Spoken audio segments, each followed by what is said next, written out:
4. Well, in this pandemic, few industry sectors have been hit so hard, so tangibly as restaurants. It's a high-touch business with a lot of high-contact people near each other in dining rooms, and it's a business that often runs on relatively slim, sensitive profit margins. All of a sudden, they had to go takeout or go home. But now we look at reopening restaurants, the actual physical dining rooms.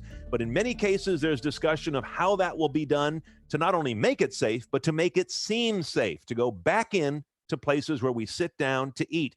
If you start to space people out and reduce that density, what does that do to the restaurant's bottom line that is maybe just been making it as a packed dining room?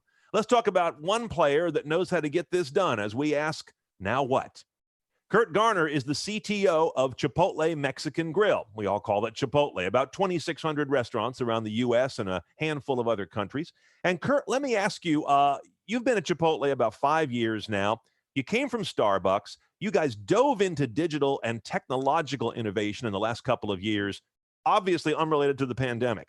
What do you think's been the most important things you've been working on? Hey, Brian, thanks again for having me.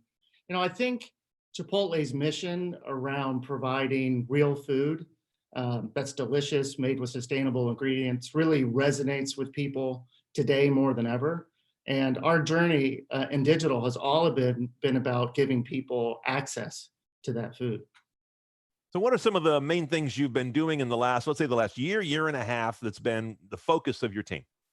Well, as we've looked at access, we've looked at recreating a restaurant experience that's turbocharged with digital. And for us, that's meant building dedicated digital kitchens in all of our restaurants that can serve orders that are coming digitally or from outside the restaurant without interrupting the in-restaurant experience or without having the digital customer interrupted by the in-restaurant experience. So our vision was to create a seamless connection between an app or a website and the crew member in the restaurant that's creating the food, to provide that frictionless, fast, delicious, highly customizable experience without being in the restaurant and standing in line.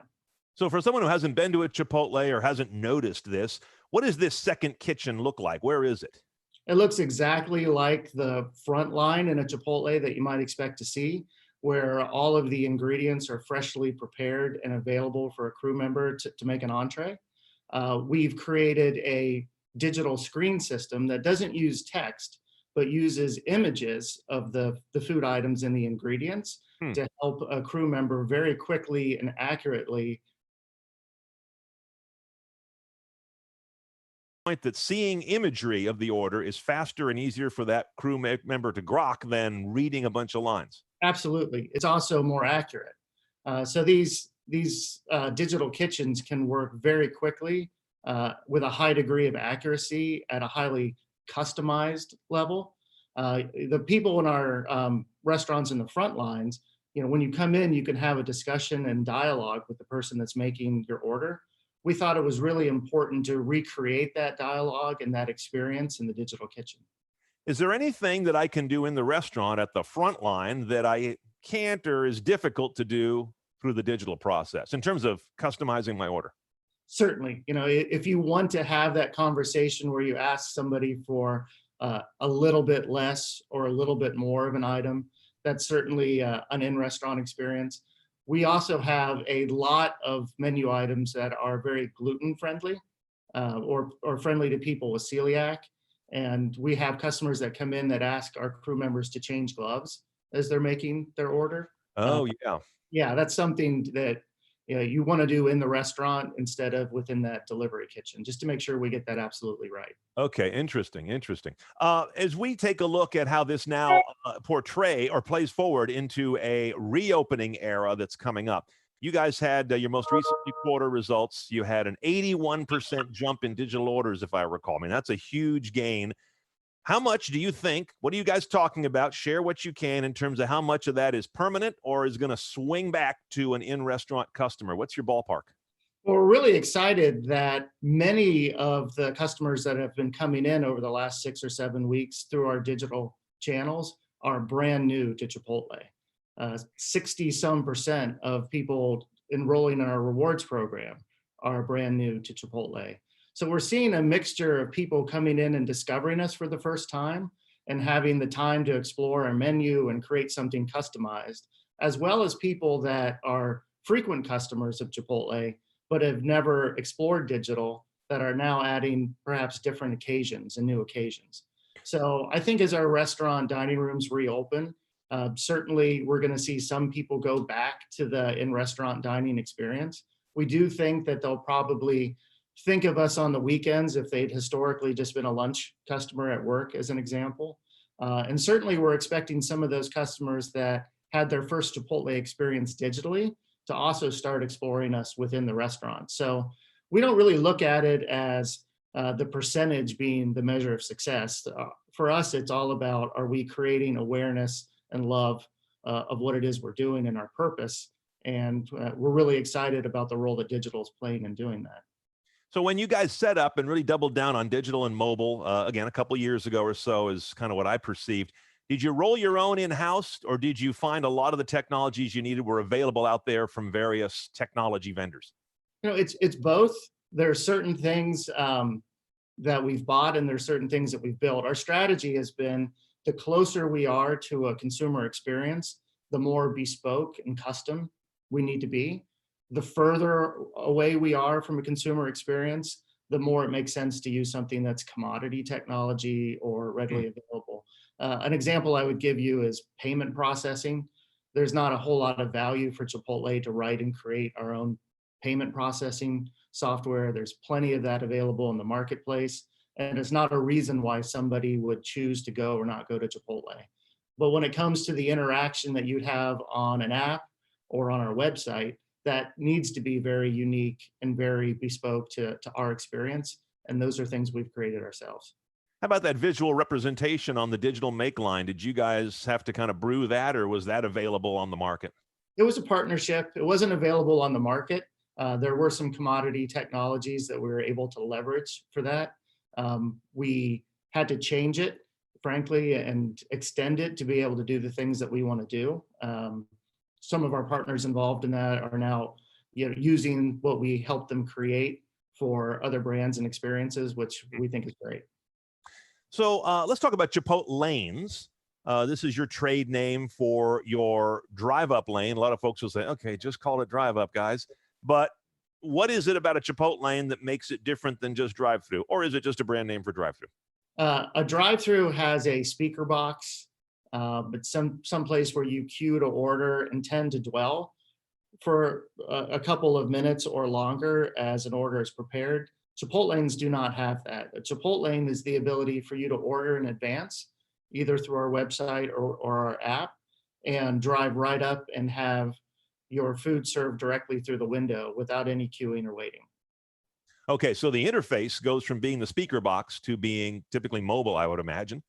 And Yes. you really focus on just a fast pickup. Yeah, we're averaging 10 to 12 seconds Wow. in terms of the time somebody spends in line. Because payment's already done because I've been doing it in app, and ordering is done because I did that in app. Correct. Huh. Do you support walk up and bike up? Is that allowed? We have a couple of restaurants that have that capability.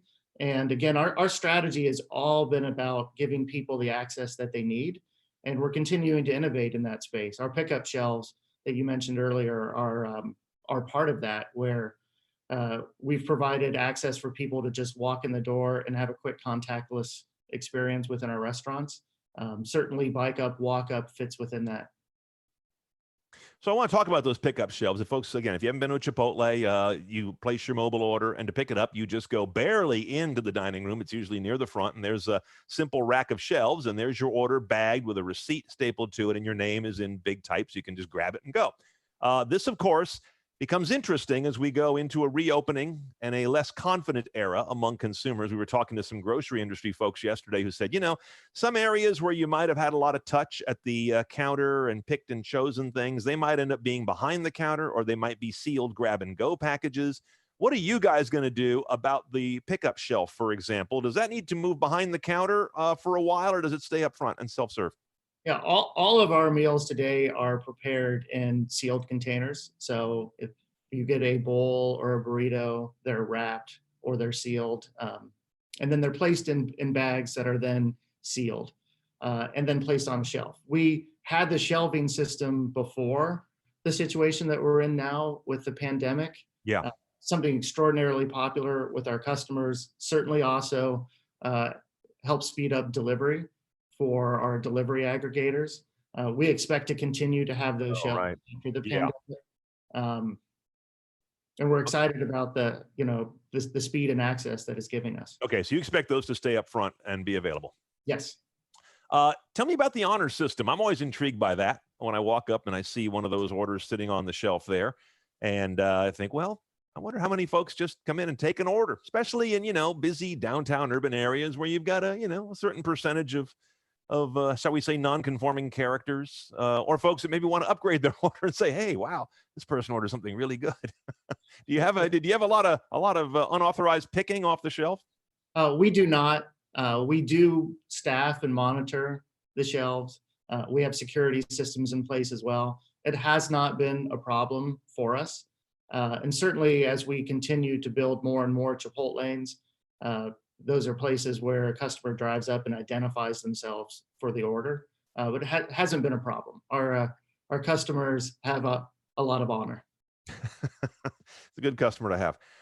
Anything else you want to tell us about what your office is working on as you guys are planning for reopening? What's on the docket? You got a couple of months, it looks like, maybe a month or so to really get plans to the point where perhaps things are starting to reopen shortly after that. What's on your list of things to get done? Well, as it relates to reopening, we're going to follow the guidance of all of the local communities that we serve, the state governments and federal governments. We're really proud of all the food safety protocols and health protocols we already have in place. So we're going to follow the appropriate leads there. As it relates to our digital transformation, we continue to be really excited about the response that we're seeing to all of the initiatives that we put into play around access. We think we're still at the very beginning of what's possible and are listening very carefully to the new customers that are coming in to digital, as well as some of our more frequent customers that are making the move over. I think for a long time now, people have been starting to understand the benefits of digital and technology as it relates to access to information and connecting with one another. That's certainly more true than ever now. Being able to access the physical world through digital is something that's new for a lot of people. And then our ability to use the data that we're getting from people's access to improve our experience and our brand and make it more personalized is really exciting for us. I imagine there's some interesting planning meetings between what your department's working on and I guess what I'd call the real estate side of the house that worries about physical footprint. Do you guys see a zero-sum game, or do you both grow, or what's the roadmap there, especially in light now of the way the pandemic has shaken things up? It's a highly collaborative team at Chipotle, and we're really excited about all the people that have come into the brand in the last few years and the journey that we're on. And we've got 2,600 locations in the US. We think there's an enormous runway for future growth here. We just have a couple of locations in international marketplaces. We think there's tremendous growth out there. Digital is going to be just part of what the journey is around culinary experiences, around building brand awareness and affinity, continuing to grow our capabilities in our restaurants. All of that together, I think is really exciting for us. Anything interesting on the remote work front, getting away from the actual frontline food prep and delivery? Anything your office has been doing to allow the rest of the organization to operate from home during these shelter-in-place times? Being a restaurant company, we've operated for years with a lot of remote workers. Our real estate teams, our field leadership teams are distributed all across the country. We're fortunate that we've made investments in collaboration technologies and tools, and our teams were very used to using them and working in a remote capability or capacity before the pandemic. So our transition to shelter in place and work from home has been pretty seamless in terms of people's ability to continue to support our teams and each other.